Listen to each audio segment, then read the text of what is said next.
আবার একটা রেসিপি দিয়ে তোমাদের মাঝে চলে এলাম। নিত্য নতুন পুরনো নতুন করে তোমাদের মাঝে রান্না নিয়ে চলে আসছি। তো দেখতে পাচ্ছ এখানে তেল দিলাম, লঙ্কা দিলাম আর 5 ফোড়ন দিলাম।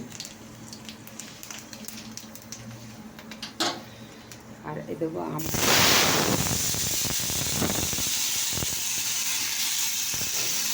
তো এখানে দেখো তেল দেওয়া হচ্ছে কড়াইয়ে। আর এখানে দেখো ঘি করলা আছে।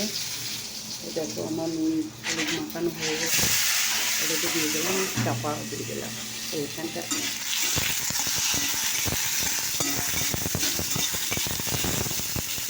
নেবো অল্প করে একটু নুন দিয়ে দিলাম।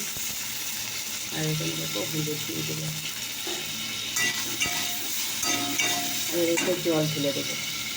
তো দেখো বন্ধুরা, ঘি করলাটা ভাজা হয়ে গেছে। এদিকে দেখো পটল আলু সরিষা কেটেছি, এটাকে তরকারি বানাবো। তো দেখতে পাচ্ছি 5 ফোড়ন দিয়ে দিয়েছি।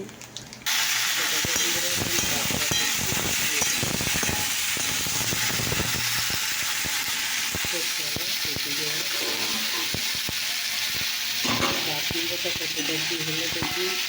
দেখো এটাও আমার হয়ে এসছে, হবে। তো দেখো একটু নাড়াচাড়া হাতে ভাজা পেয়েছে, দেখতে পাচ্ছ। এখানে যেটা হলুদ দেবো আমি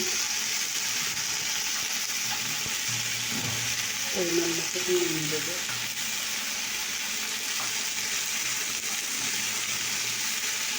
আর একটু সুজি দেবো, সুজি দেবো একটু ভেঙে দেবো, তবে জল ঢেলে দেবো। সেটাকে বন্ধুরা কষা হয়ে গেছে। এবার আমি জল দিলাম।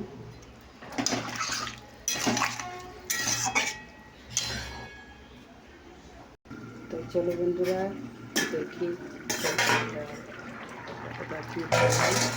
দেখো বন্ধুরা, লঙ্কার গুঁড়ো নেবো, কাঁচা লঙ্কা দিয়েছি বলে এরকম লাগছে। তো আমার রেসিপিটা কিন্তু হয়ে গেছে।